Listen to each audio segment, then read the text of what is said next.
မင်္ဂလာပါခူမီမီဒီယာကနေပြန်လည်ကြိုဆိုပါရစေအခုချိန်မှာတော့ခူမီမီဒီယာကနေတပတ်အတွင်းတင်ဆက်ခဲ့တဲ့သတင်းတွေထဲကကောင်းလို့ရသတင်းတွေကိုစူးစီးတင်ဆက်သွားမှာဖြစ်ပါတယ်အခုကြည့်ရှုနားဆင်ရမယ့်သတင်းတွေကတော့ခူမီလူငယ်တူနဲ့ဇိုမီလူငယ်9ဦးကိုအကြမ်းဖက်စစ်ကောင်စီကဖမ်းဆီးခဲ့သည်မှာနှစ်နီးပါးကြာနေပြီဖြစ်ကြောင်းသိရှိရပြီးအဆက်တွေမရဟာခါမြို့နယ်ရွန်ကျေးရွာကိုအကြမ်းဖက်စစ်ကောင်စီကဘုံကျဲတိုက်ခိုက်ဖလန်တီးတယ်မြို့နယ်နဲ့ကလေးဂံကောင်းနေဘက်မှာစစ်ကြောင်းထိုးလာတဲ့အကြမ်းဖက်စစ်ကောင်စီတပ်တွေကိုချင်းတော်လင်းရေးတပ်ဖွဲ့များနဲ့မဟာမိတ်တို့တိုက်ခိုက်ချေမှုန်းခက်တာဆုတ်ခွာပေးခဲ့ရတဲ့ကနေဒီတောင်ကို PDF ဇူလန်ပြန်လည်ထိန်းချုပ်ဟွာငိုးရန်ဒေတာအတွင်းတွာလာနေကြတဲ့ခီးသွွားပြည်သူများနဲ့ရေမောင်းများလိုက်နာရမယ့်စည်းကမ်းတွေကို CDF ဟွာငိုးရန်ကထုတ်ပြန်တီးတယ်မြို့နယ်ထောက်လန်ကျေးရွာကိုအကြမ်းဖက်စစ်ကောင်စီတပ်ကလေကြောင်းဖြင့်ဘုံကျဲတိုက်ခိုက်ပလောဝမြို့နယ်ဒီမြို့ချောင်းဒေတာမှာတက်ငယ်မရဲမှုဖြစ်ပွားဖလန်မြို့နယ်မှာဒေတာခံများနဲ့ကလေးတောင်ပိုင်းမှာ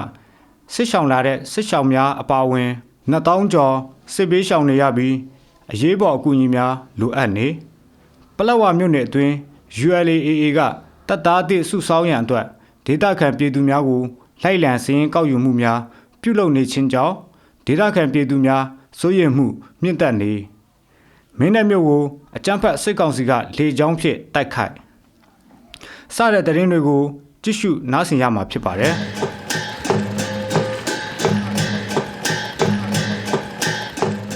ချင်းပြည်တောင်ပိုင်းပလောဝမြို့နယ်ဝက်ကူဝကျေးရွာမှာခူမီလူငယ်2ဦးနဲ့ဇူမီလူငယ်9ဦးစုစုပေါင်း10ဦးကိုအကြမ်းဖက်စစ်ကောင်စီကဖမ်းဆီးထားသည်မှာနှစ်နီးပါးကြာနေပြီဖြစ်ကြောင်းနဲ့မိသားစုများနဲ့လည်းယနေ့အထိမိသည့်အဆက်အသွယ်များမရရှိကြောင်းနီးစပ်သူတူထံမှသိရပါတယ်ပလောဝမြို့နယ်ဝက်ကူဝကျေးရွာမှာဦးမီရဲနှင့်ဒေါ်ဘုံထင်းတို့၏တားကြီးဖြစ်သူနေလင်းထွန်းအသက်28နှစ်နဲ့ဇိုမီလူမျိုး9ဦးတို့ဟာပြီးခဲ့တဲ့2024ခုနှစ်ဇန်နဝါရီလ10ရက်နေ့မှာတရုတ်ပြည်မှအလုတ်လုတ်ပြီးပြန်လာခဲ့ရာကချင်ပြည်နယ်ဗမော်မြို့အဝင်စစ်စေးဂိတ်မှာအကြမ်းဖက်စစ်ကောင်စီကဖမ်းဆီးထိန်းသိမ်းခဲ့ခြင်းဖြစ်ပြီးတော့အဖမ်းခံခဲ့ရတဲ့နေ့မှစပြီးယနေ့အထိနှစ်နီးပါးခန့်မိသည့်အဆက်အသွယ်များမရရှိကြောင်းနေလင်းထွန်းရဲ့တငယ်ချင်းဖြစ်သူကပြောပါတယ်နေလင်းထွန်းကိုဗမော်စစ်စေးဂိတ်မှာဖမ်းခံရတာပါသူ့မိဘတွေကလည်းဖမ်းခံရတယ်ဆိုတာပဲသိလိုက်ရပြီးတော့ဘာမှအဆက်အသွယ်မရတော့ဘူးအဲ့ဒီတော့ကသူ့ကိုလိုက်ရှာဖို့ကလည်းဘယ်ကိုလိုက်ရှာလို့ရှာမှမသိတာရဲ့အဖမ်းခံရတဲ့အကြောင်းသိတာနောက်ကြတာရဲ့ပလောဝဘက်ကနေလာဖို့အတွက်ကြတော့လေသွားလာခက်ခဲတာရဲ့ကြောင့်ဒီတိုင်းပဲတည်င်းကိုစောင့်ဆိုင်ပြီးနေရတော့တာသူ့မိဘတွေတအားစိတ်ပူနေပေမဲ့ဘာမှမတတ်နိုင်ပဲဒီတိုင်းပဲနေရတော့တာဒီနေ့အထိဘာတည်င်းမှမရတော့ဘူးအဲ့ဒါကြောင့်သူဘယ်မှာရှိလဲဆိုတာသူ့ကိုသိတဲ့လူတွေတွေ့တဲ့လူတွေရှိရင်တော့ပြောပြပေးဖို့ဒီမီဒီယာကနေအကူအညီတောင်းချင်ပါတယ်လို့နေလင်းထွန်းရဲ့တငယ်ချင်းကစိတ်မကောင်းစွာဖြင့်ခူမီမီဒီယာကိုပြောပါတယ်ချင်းပြည်နယ်ဟာခါမြို့နယ်ရွန်ကျေးရွာကိုအကြမ်းဖက်စစ်ကောင်စီကနိုဝင်ဘာလ14ရက်နေ့ည10:20မိနစ်ဝန်းကျင်မှာလေကြောင်းဖြင့်ဘုံကျဲတိုက်ခိုက်ခဲ့တာကြောင့်လူနေအိမ်တစ်လုံးနဲ့ဖျားချောင်းထိခိုက်ပျက်စီးသွားတယ်လို့ဒေသခံတွေစီကသိရပါတယ်မကွေးတိုင်းဂံကောင်းနေနဲ့နီးစပ်ပြီးတော့ဟာခါမြို့နဲ့35မိုင်ကွာဝေးတဲ့ဟာခါမြို့နယ်ရွန်ကျေးရွာကိုအကြမ်းဖက်စစ်ကောင်စီတပ်ကလေကြောင်းနဲ့ဘုံလေးလုံးကျဲချတိုက်ခိုက်ခဲ့တာဖြစ်ပြီးလူထိခိုက်မရှိကြောင်းဒေသခံတူကပြောပါတယ်ရွန်ကျေးရွာဟာလူဦးရေစေချီဝန်းကျင်သာရှိတဲ့ကျေးရွာလေးတစ်ရွာပဲဖြစ်ပါတယ်ချင်းပြည်နယ်ဖလန်တီးတဲ့မြို့နယ်နဲ့ကလေးဂံကောင်းနေဘက်မှာစစ်ကြောင်းထိုးလာတဲ့အကြမ်းဖက်စစ်ကောင်စီတပ်နဲ့ချင်းတော်လန်ရဲ့တပ်ဖွဲ့နဲ့မဟာမိတ်တို့ထိတွေ့တိုက်ပွဲပြင်းထန်နေပြီးရန်သူဘက်ကဗိုလ်မှူး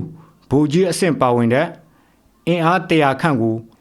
ချေမှုန်းနိုင်ခဲ့ကြောင်းချင်းပြည်ဆိုရကာကွယ်ရေးဝန်ကြီးဌာနကထုတ်ပြန်ထားပါတယ်ကလေးမြို့နယ်ဂံကောမြို့နယ်ဖလန်မြို့နယ်နဲ့တီးတဲ့မြို့နယ်တို့မှာချင်းလန်းဆိုရတပ်ဖွဲ့ရဲ့စစ်ကြောင်း1နဲ့စစ်ကြောင်း2တို့ဟာအကြမ်းဖက်စစ်ကောင်စီတပ်နဲ့ ထိတွေ့တိုက်ပွဲတွေဖြစ်ပွားလက်ရှိနေပါတယ်။ကလေးမြို့နယ်နဲ့ဂံကုန်းမြို့အကြားမှာချမ်းသာအစိုးရတပ်ဖွဲ့ရဲ့စစ်ကြောင်းတစ်ဟာမိတ်ဖက်ဝကော့ PDF အဖွဲ့ဝင်ចောင်းသားတပ်မတော် PDF ခရိုင်တပ်ရင်းများပကဖများ Your Defense Force စတဲ့မဟာမိတ်အဖွဲ့တွေနဲ့လက်သွေးပြီးအကြမ်းဖက်စစ်ကောင်စီတပ်ကိုတိုက်ခိုက်နေခြင်းဖြစ်ပါတယ်။ထိုတိုက်ပွဲအတွင်းမှာအကြမ်းဖက်စစ်ကောင်စီတပ်ကနိုဝင်ဘာလ6ရက်နေ့မှာ Jet Fighter နဲ့4ကြိမ်နိုဝင်ဘာ14ရက်နေ့မှာ Jet Fighter နဲ့9ကြိမ် Y12 နဲ့1ကြိမ်နိုဝင်ဘာ15ရက်နေ့မှာ Jet Fighter နဲ့2ကြိမ်နိုဝင်ဘာ16ရက်နေ့မှာ Jet Fighter နဲ့2ကြိမ်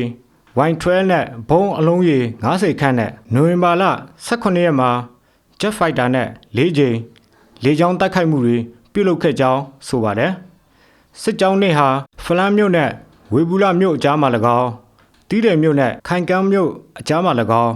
ချင်းကျင်တော်တပ်ဖွဲ့ဝင် CNDF နဲ့ PDF ဇူလန်တို့နဲ့လက်တွဲပြီးအကြမ်းဖက်စစ်ကောင်စီတပ်ကိုတိုက်ခိုက်နေခြင်းဖြစ်ပါတယ်။ထိုတိုက်ပွဲမှာအကြမ်းဖက်စစ်ကောင်စီတပ်ကနိုဝင်ဘာလ18ရက်နေ့မှာ Jet Fighter နဲ့2ကြိမ် Y12 နဲ့1ကြိမ်ဒေကြောင်းတိုက်ခိုက်မှုတွေပြုလုပ်ခဲ့တယ်လို့ဆိုပါတယ်။အကြမ်းဖက်စစ်ကောင်စီတပ်ဘက်ကလေယာဉ်များနဲ့ဒရုန်းများနဲ့တိုက်ခိုက်နေပေမဲ့လည်းချင်းတော်လန်ရဲ့တပ်ဖွဲ့တွေနဲ့မဟာမိတ်တပ်တို့ကဗိုလ်မှူးဗိုလ်ကြီးအဆင့်အရာရှိတွေအပါအဝင်ရန်သူအင်အား100ခန့်ကိုချိန်မုံနိုင်ခဲ့တဲ့အပြင်စစ်သုံးပန်းတချို့ကိုလည်းဖမ်းဆီးရမိကလက်နက်ခဲယမ်းတွေလည်းတင်စီနိုင်ခဲ့ကြောင်းထုတ်ပြန်ထားပါတယ်။ချင်းပြည်နယ်မြောက်ပိုင်းတီးတယ်မြို့နယ်ရှိကနေဒီတောင်ကို PDF ဇိုလန်ကပြန်လည်ထိန်းချုပ်နိုင်ပြီလို့သိရပါတယ်။ပြီးခဲ့တဲ့2025ခုနှစ်အောက်တိုဘာလ29ရက်မှစပြီးအင်အားအလုံးရင်းနဲ့ချီတက်လာတဲ့အကြမ်းဖက်စစ်ကောင်စီတပ်ရဲ့ရွေ့လျားစစ်ကြောင်းကြောင့်ဗျူဟာအရခေတ္တတိမ်းရှောင်ပေးခဲ့ခြင်းဖြစ်ပြီးနိုဝင်ဘာလ18ရက်နေ့မှာပြန်လည်ထိန်းချုပ်နိုင်ခဲ့ခြင်းဖြစ်ပြီးတိုက်ပွဲအတွင်းမှာလက်နက်ခဲယမ်းတွေကိုတင်စီရမိတယ်လို့ PDF ဇိုလန်ကထုတ်ပြန်ထားပါတယ်။ချင်းပြည်နယ်ဟွာငိုးရန်ဒေသအတွင်းတွာလာနေကြတဲ့ခီးသွွားပြည်သူများနဲ့ရေမောင်းတွေကိုလိုက်နာရမယ့်စီကန်းချက်တွေကို CDF ဟွာငိုးရန်ကနိုဝင်ဘာလ18ရက်နေ့မှာအသိပေးထုတ်ပြန်ထားပါတယ်။ဟွာငိုးရန်ဒေသအတွင်းမှာရှိလုံခြုံရေးစစ်ဆေးရေးဂိတ်တွေမှာည6နာရီကနေနနက်9နာရီအတွင်းဖြတ်တန်းသွားလာခွင့်မပြုကြောင်းအထူးတတိပေးထားပါတယ်။ရေမောင်းများအနေဖြင့်ဟွာငိုးရန်ဒေသအတွင်းမှာရှိတဲ့လုံခြုံရေးစစ်ဆေးရေးဂိတ်တွေမှာဖြတ်တန်းသွားမယ်ဆိုရင်ကားတွေကိုလုံးဝမိုးကာအုပ်ခြင်းမပြုလုပ်ရနဲ့ခီးသေးတင်ကားများအနေဖြင့်စစ်ဆေးရေးဂိတ်တွေမှာမိမိတို့ခီးသေးတွေရဲ့ကိုယ်ရေးအချက်လက်များမပုံတင်နံပါတ်များအားတေချာစီစစ်တည်င်းပို့ရမယ်။လုံခြုံရေးအရရှောင်းတခင်စစ်ဆေးမှုပြုလုပ်ရန်လိုအပ်လာပါကခီးသွွားပြည်သူများအနေဖြင့်ကြည်ပြူစွာစစ်ဆေးမှုခံယူကြရန်နဲ့ကြိုတင်တည်င်းပေးဖို့ခြင်းခွင့်ပြုချက်မရှိဘဲလုံခြုံရေးဂိတ်များမှာလက်နက်ကင်ဆောင်ရွက်ဖြတ်တန်းသွားလာခွင့်မရှိပေအထက်ဖော်ပြပါလုံခြုံရေးတတိပေးချက်တွေကိုလိုက်နာခြင်းမရှိဘူးဆိုရင်မိမိတို့အပေါ်ဖြစ်လာနိုင်တဲ့ကိစ္စရပ်တွေဟာမိမိတို့တပ်ဖွဲ့အနေဖြင့်တာဝန်ယူမည်မဟုတ်ကြောင်းတတိပေးထားပါတယ်။ထို့ပြင်ကျန်းမာရေးအရေးပေါ်ကိစ္စတွေကြောင့်ည6နာရီမှနနက်9နာရီအတွင်းဖြတ်တန်းသွားလာလိုသူများအနေဖြင့်တာဝန်ရှိသူတွေထံဆက်တွေအကြောင်းကြားပြီးမှသာဖြတ်တန်းသွားလာရမည်ဖြစ်ကြောင်းတတိပေးထုတ်ပြန်ထားပါတယ်။ချင်းပြည်နယ်မြောက်ပိုင်းတီးတယ်မြို့နယ်ထုတ်လန်ကျေးရွာကိုအကြမ်းဖက်စစ်ကောင်စီတပ်ကနိုဝင်ဘာလ20ရက်နေ့ညတကောင်ရဲ့အချိန်မှာလေကြောင်းနဲ့ဘုံကျဲတိုက်ခိုက်ခဲ့တယ်လို့ဒေတာတွင်တည်င်းရင်းမြစ်မှသိရပါတယ်။စီရင်ဒေတာဖြစ်တဲ့ထုတ်လန်ကျေးရွာကိုနိုဝင်ဘာလ20ရက်နေ့ညတကောင်ရန်12:26မိနစ်အချိန်မှာ Jet Fighter နဲ့ဘုံကျဲတိုက်ခိုက်ခဲ့တာဖြစ်ပြီးAG ဖျားကြောင်းနဲ့စာတင်ကြောင်းအဆောက်အုံတွေပျက်စီးသွားပြီးအရက်သားထိခိုက်ဒေဆုံးမှုမရှိကြောင်းတည်င်းအရေးမြစ်မှပြောပါတယ်။ထုတ်လန်ကျေးရွာဟာတီးတယ်မြို့နဲ့တိုင်ငင်းကျေးရွာကြားမှာရှိတဲ့ရွာလေးတစ်ရွာဖြစ်ပါတယ်။ချင်းပြည်နယ်ပလက်ဝမြို့နယ်လေးမြို့ဒေသလေးသူလူမျိုးတွေနေထိုင်ကြတဲ့ဒလက်ကိုင်းကျေးရွာမှာရခိုင်ဒေသခံအမျိုးသားတို့ကအသက်မပြည့်တဲ့အမျိုးသမီးငယ်တို့ကိုတက်ငယ်မတဲမှုကျူးလွန်ကြောင်းနိုဝင်ဘာလ21ရက်နေ့မှာဒေတာခံတွေစီကသိရပါတယ်။ ULAA ထိန်းချုပ်ထားတဲ့နေမြေဖြစ်တဲ့ဒလက်ကိုင်းကျေးရွာဒေတာခံ အသက်16နှစ်အရွယ်မိန်းကလေးငယ်တူအားမြောက်ဦးမြို့နယ်ပြည်လုံးကြီးကျေးရွာမှဦးထွန်းလိုင်အသက်46နှစ်ဆိုသူကနိုဝင်ဘာလ9ရက်နေ့ညနေ9:00နာရီခန့်မှာ3ကြိမ်တက်တိုင်းမဒိန်ကျင့်ခဲ့ကြောင်းဒေသခံတူကပြောပါတယ်။ကျူးလွန်ခံရတဲ့အမျိုးသမီးငယ်ကအဲ့ဒီညမှာပဲ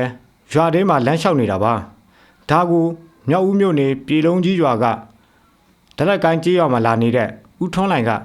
အဲ့ဒီကလေးမလေးကိုရွာရဲ့မြောက်ဘက်ချမ်းမှာရှိတဲ့တောဆက်ကိုအတင်းအဓမ္မဆွဲခေါ်ပြီးတော့3ကြိမ်တက်တိုင်းအဓမ္မပြုကျင့်ခဲ့တာဖြစ်တယ်လို့အကြောင်းအရာသိရှိတဲ့ဒေတာခန်တူကခူမီမီဒီယာကိုပြောပါတယ်။ဖခင်ဖြစ်သူကအကြောင်းစုံသိရှိပြီးတဲ့နောက်မှာညတွင်ချင်းမှပင်ဥပဒေနဲ့အညီအရေးယူဆောင်ရွက်ပေးရန်အတွက်အာရခပြည်သူ့အစိုးရတရားဥပဒေစိုးမိုးရေးနဲ့ပြည်သူ့လုံခြုံရေးဌာန DLEPS ထံကိုတိုင်ကြားခဲ့ကြောင်းဒေတာခန်တူကပြောပါတယ်။တို့ရတွင်မဒိန်မှုကျူးလွန်တဲ့ဦးထွန်းလိုင်ဟာ DLEPS တပ်ဖွဲ့မှဖမ်းဆီးဖို့လိုက်ရှာနေစဉ်အတွင်းထွက်ပြေးတိမ်းရှောင်သွားခဲ့ပြီးတော့ဆက်လက်ပြီးလိုက်လံစုံစမ်းစစ်ဆေးချပွေရာနိုဝင်ဘာလ19ရက်ညနေ8:30မိနစ်ခန့်မှာသူ့ရဲ့နေအိမ်မှာတွေ့ရှိခဲ့ပြီး DLEPS တပ်ဖွဲ့ဝင်များကဝင်ရောက်ဖမ်းဆီးမှုပြုလုပ်တဲ့အခါဦးထွန်းလိုင်ဟာဓာတ်နဲ့ခုခံခဲ့ပြီးတော့နောက်ဆုံးမှာဝိုင်းဝန်းဖမ်းဆီးနိုင်ခဲ့ကြောင်းသိရပါတယ်။လက်ရှိအဓမ္မပြုကျင့်ခံရတဲ့အမျိုးသမီးငယ်ကိုဆေးစစ်ရန်အတွက်ပို့ဆောင်ထားပြီးတော့ကျူးလွန်တဲ့ဦးထွန်းလိုင်ကိုတပ်ဆိုင်ရာ DLEPS ဌာနမှအမှုအမှတ်ပ46/2025ပုံမှန်306ဖြင့်အမှုဖွင့်အရေးယူထားကြောင်းဒေတာတွင်တည်င်းရင်းများမှာဖော်ပြထားတာကိုသိရပါတယ်။ချင်းပြည်နယ်မြောက်ပိုင်းဖလန်းမြို့နယ်မှဒေတာခန်တွေနဲ့ကလေးတောင်ပိုင်းမှစစ်ဆောင်လာတဲ့စစ်ဆောင်များအပါအဝင်အရက်သားပြည်သူ2000ကျော်ဟာအိုးအိမ်ဆုံးခွာပြီးတော့စစ်ဆောင်နေကြပြီးအရေးပေါ်အကူအညီများလိုအပ်နေကြောင်းဒေတာတွင်တည်င်းရင်းများမှာသိရပါတယ်။ဖလန်းမြို့နယ်မှာဒေတာခန်များနဲ့ကလေးတောင်ပိုင်းမှာစစ်ဆောင်လာတဲ့စစ်ဆောင်များမှာကလေးသူငယ်3000ကျော်အပါအဝင်အရက်သားပြည်သူ2000ကျော်ဟာအကြမ်းဖက်စစ်ကောင်စီရဲ့စစ်ကြောင်းထိုးမှုကြောင့်ဘေးလွတ်ရာတောတောင်တွေထဲကိုထွက်ပြေးတိမ်းရှောင်နေကြရခြင်းဖြစ်ပါတယ်။လက်ရှိမှာစစ်ဆောင်အရက်သားပြည်သူတွေအနေနဲ့ဒုက္ခအခက်အခဲများကြုံတွေ့ခံစားနေရပြီးတော့အခြေခံစားနပ်ရိက္ခာများဆေးဝါးများစောင့်များအနှွေးထည်များနဲ့မိုးကာများစသည်တို့အရေးပေါ်လိုအပ်နေပါတယ်။အကြမ်းဖက်စစ်ကောင်စီတပ်ဟာကလေးတောင်ပိုင်းကိုစစ်ကြောင်းထိုးလာပြီးနောက်ပိုင်းမှာကလေးမြို့တောင်ပိုင်းမှာရှိတဲ့ဒေတာခန်တွေဟာချင်းတောင်ပေါ်ကိုစစ်ရှောင်လာခဲ့ခြင်းဖြစ်ပြီးအကြမ်းဖက်စစ်ကောင်စီတပ်ကဆက်လက်ရွက်စစ်ကြောင်းထိုးခဲ့ရာထပ်မံရွက်ထိုးစစ်ရှောင်တွေအပါအဝင်ဖလန်အရှေ့ဘက်ဒေတာနဲ့မဏိပူရနေဆက်ဒေတာရှိအရက်သားပြည်သူများဟာလည်းစစ်ဘေးရှောင်နေရကြောင်းသိရပါတယ်။ချင်းပြည်နယ်တောင်ပိုင်းပလက်ဝမြို့နယ်ရှိကျေးရွာများမှာ ULAA ကတပ်သားတွေစုဆောင်းရန်အတွက်ဒေသခံပြည်သူတွေကိုတအိမ်တက်တအိမ်စင်းလူဦးရေစင်းကောက်ယူမှုများပြုလုပ်နေတာကြောင့်ဒေသခံပြည်သူတွေအနေနဲ့စိုးရိမ်မှုမြင့်တက်လာနေကြောင်းပလက်ဝဒေသခံပြည်သူတွေကပြောပါတယ်။ပလက်ဝမြို့နယ်အတွင်းရှိ ULAA ကယခုလနိုဝင်ဘာလအတွင်းမှာလူဦးရေစင်းကောက်ယူမှုတွေခက်ဆက်စိတ်ပြုလုပ်လာနေတာဖြစ်ပြီးဒေသခံပြည်သူတွေဟာစိုးရိမ်ကြောင်းကြမှုတွေဖြစ်ပေါ်နေပြီး ULAA တပ်ဖွဲ့စီမှာစစ်မှုထမ်းဖို့အတွက်လည်းမလိုလားကြောင်းပလက်ဝဒေတာခန်လူငယ်တူကပြောပါတယ်။ AA တွေကအစကတော့စစ်မှုထမ်းဖို့အတွက်သူတို့ရခိုင်လူမျိုးတွေကိုပဲခေါ်ကြတာအခုတော့မဟုတ်တော့ဘူးပလက်ဝတနေလုံးမှာရှိတဲ့ခူမီတွေရောရခိုင်တွေရောအကုန်ခေါ်ဖို့အတွက်လူဦးရေစင်းတွေကောက်ယူနေကြပြီကျွန်တော်တို့က AA စီမှာစစ်မှုမထမ်းချင်ဘူးသူတို့ကအတင်းအဓမ္မလှုပ်လာမှာကိုလေအားလုံးကစိုးရိမ်နေကြရပြီဒီထက်ပိုဆိုးတာကအိမ်ထောင်ရှိတဲ့အမျိုးသမီးတွေကိုဆိုရင်လေကလေးကအသက်2နှစ်ရှိပြီဆိုရင်စင်းရင်ကောက်ယူကြတာပဲပလက်ဝနေဘက်မှာခူမီတွေရောရခိုင်တွေရောမနေကြတော့ဘူးလို့ပလက်ဝဒေတာခန်လူငယ်တူကခူမီမီဒီယာတို့စိုးရင်တကြီးနဲ့ပြောပါတယ် ULAA ဟာပလက်ဝမြို့နယ်အတွင်းမှာအုပ်ချုပ်ရေးဖော်ဆောင်လာပြီးနောက်ပိုင်းစစ်မှုထမ်းဥပဒေတွေကိုပြဋ္ဌာန်းခဲ့ပြီးတော့အစပိုင်းမှာဦးစားပေးအနေနဲ့စစ်မှုထမ်းဖို့အတွက်ရခိုင်လူမျိုးတွေကိုသာခေါ်ယူခဲ့ပေမဲ့လေယခုလအစပိုင်းကစပြီးတော့ခူမီလူမျိုးတွေကိုလေနေမျိုးမျိုးနဲ့စုဆောင်းခေါ်ယူတာတွေစည်ရင်ကောက်ယူတာတွေပြုလုပ်လာနေတာဖြစ်ပါတယ် ချင်းပြည်နယ်မင်းတပ်မြို့ကိုအကြမ်းဖက်စစ်ကောင်စီတပ်ကနိုဝင်ဘာလ22ရက်နေ့မှာလေကြောင်းနဲ့3ကြိမ်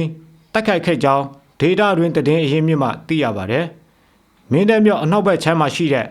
22မိုင်လမ်းခွဲတနေရာကိုအကြမ်းဖက်စစ်ကောင်စီတပ်ကနိုဝင်ဘာလ22ရက်နေ့မွန်လေ2:30မိနစ်2:35မိနစ်နဲ့2:39မိနစ်တို့တွင်3ကြိမ်လေကြောင်းဖြင့်ဘုံကျဲတိုက်ခိုက်ခဲ့တဲ့အပြင် .5 ဖြစ်လေရန်တမ်းပစ်ခတ်တိုက်ခိုက်ခဲ့ကြောင်းဒေတာတွင်တည်င်းအရင်းမြစ်မှဆိုသည်အကြမ်းဖက်စစ်ကောင်စီရဲ့လေကြောင်းတိုက်ခိုက်မှုကြောင့်လူနေအိမ်တွေကားလမ်းတွေထိခိုက်ပျက်စီးမှုရှိပြီးတော့အရက်သားပြည်သူများတော့အထိခိုက်မရှိကြောင်းသိရပါတယ်ကြည့်ရှုနားဆင်ပေးတဲ့အတွက်ကျေးဇူးအထူးတင်ရှိပါတယ်ကျွန်တော် James Rowe ပါ